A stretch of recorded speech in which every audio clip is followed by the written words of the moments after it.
One Championship မှာမြန်မာကိုစားပြုကျော်စွာဝင်းအတွက်သူ့ရဲ့အနာဂတ်ကိုအဆုံးအဖြတ်ပြေးနိုင်လောက်တဲ့ရေးကြီးတဲ့ပွဲတစ်ပွဲရောက်ရှိလိုလာပါပြီ။ဒီတစ်ခေါက်ပွဲကလေဂျိုးဝိုက်ထဲမှာဘာချစ်မလဲဆိုတာထက်ကိုပိုပြီးတော့စိတ်ဝင်စားစရာကောင်းတဲ့နောက်ွယ်ကအကြောင်းအရာတွေအများကြီးရှိနေပါတယ်။ဒီတော့လေကျော်စွာဝင်းရဲ့ဒီအရေးကြီးတဲ့ပွဲမတိုင်ခင်မှာတည်ထားတဲ့ချက်တင်တော့ပါတယ်လေ။ကျွန်တော်တို့တစ်ခုချင်းစီအသေးစိတ်ကြည့်သွားကြရအောင်။ပွဲကိုဘယ်လိုကြည့်ရမလဲဆိုတာနေစသည်တော့ပွဲအခြေအနေကိုလုံးဝသက်စစ်ချိုးပြောင်းပေးလိုက်တဲ့နောက်ဆုံးမိနစ်တွေကဒရာမာတွေအထိအကုန်လုံးကိုပြောပြသွားပါမယ်။ဟုတ်ပြီပထမဆုံးအနေနဲ့အရေးကြီးဆုံးချီခဲ့ပွဲကိုဘယ်အချင်းဘယ်ကနေကြည့်လို့ရမယ်လဲဆိုတာလေးအရင်ဆုံးကြည့်လိုက်ရအောင်ပါ။အခုဒီပွဲမှာတော်တော်လေးစိတ်ဝင်စားဖို့ကောင်းတာကကြည့်ရှုရလွယ်ကူအောင်စီစဉ်တက်ထားတာပါပဲမြန်မာနိုင်ငံကပြည်သက်တွေအတွက်အခမော့ကြည့်နိုင်ဖို့တရားဝင် platform တွေအစုံအလင်ပါ YouTube Facebook website ကနေနောက်ဆုံး Telegram အထိတိုက်ရိုက်ပြသသွားမှာဖြစ်ပါတယ်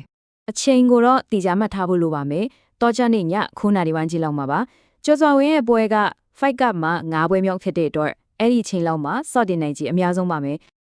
ကဲအခုကျွန်တော်တို့ဒီပွဲရဲ့အထူးက drama အပိုင်းကိုရောက်လာပါပြီဝိတ်ချင်နောက်ကဘာတွေဖြစ်ခဲ့လဲဒီပြဿနာကပွဲရဲ့ဇလန်းကိုဘလို့ပြောင်းလဲသွားစေတယ်လဲဆိုတာကြည့်လိုက်အောင်ဆိုတော့ပြဿနာကရှေ့ရှေ့လေးပါပဲဒီပွဲကိုစိန်ခေါ်ခဲ့တဲ့ကျော်စော်ဝင်းရဲ့ပြိုင်ဘက်Light Ninja ကတတ်မှတ်ကိုအလေးချိန်တေးတာ35ပုံကိုပြည့်အောင်မလုပ်နိုင်ခဲ့ပါဘူးကျွန်တော်တို့ရဲ့ကျော်စော်ဝင်းကတော့အောင်းအောင်မြင်မြင်ပဲဝေပြေခဲ့ပါတယ်ဒီလိုဝေးမပြေးတဲ့အတွက်ကစားသမား2ယောက်စလုံးအပေါ်မှာချက်ချင်းတက်ရောက်မှုတွေရှိလာတာပေါ့အထူးသဖြင့်ကတော့ performance bonus လို့ခေါ်တဲ့အပိုးစုချင်းငွေရောက်နိုင်ခြင်းမှာလုံးဝကိုကွာသွားပါပြီကျော်စွာဝင်းက bonus ရနိုင်ပြီးမဲ့ Light Ninja ကတော့လုံးဝရနိုင်တော့မှာမဟုတ်ပါဘူးဒါကတော့ငွေရေးကြေးရတန်ကြေးပေါ့ Light Ninja ကသူ့ငွေပွဲအတွက်ရမယ့်ပွဲကြေးတွေကနေ30%ကိုအပိချေးနေတာပဲလျော်ရပါမယ်အဲ့ဒီငွေရဘယ်ဖို့စီရောက်မှလဲဆိုတော့ဟုတ်ပါတယ်ကျော်စွာဝင်းစီငွေတိုက်ရောက်စီကဖြစ်ပါတယ်ဒါပေမဲ့ဝိတ်ကိစ္စကဇလန်ရဲ့တစိတ်တစ်ပိုင်းပဲရှိပါသေးတယ်ကျော်စွာဝင်းကိုယ်တိုင်လည်းတော်တော်ဟီမားတဲ့စင်ခေါ်မှုတွေနဲ့ရင်ဆိုင်နေရပါတယ်အနီးကလေးလာသူတယောက်ကပြောထားတာကသူ့ခန္ဓာကိုယ်ကအရင်ကထပ်များကြီးသေးသွားတယ်သူ့မှာခွန်အားဘယ်လောက်ကြံသေးလဲဆိုတာစိုးရိမ်မိတယ်တဲ့ဒါကအဓိကစိုးရိမ်ရတဲ့အချက်ပါပဲဝိတ်ချတာအရန်ပင်ပန်းခဲ့တဲ့အတွက်သူ့ရဲ့ခန္ဓာကိုယ်ပိုင်းဆိုင်ရာအားရင်အပေါ်မှာတက်ရောက်မှုရှိနေတာကိုမျက်မြင်သိနေရပါတယ်ဆိုတော့ဒါမပေါင်းဆောင်ကအစင်ခေါ်မှုတယ်လို့ပြောမှာပါ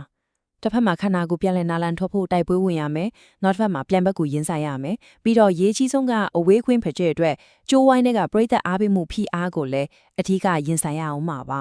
ဒီတော့ဒီချက်တရားလုံးကိုခြုံကြည့်လိုက်ရင်ဒီပွဲရဲ့အဖြစ်ကဘယ်ပေါ်မှာမူတည်နေမလဲ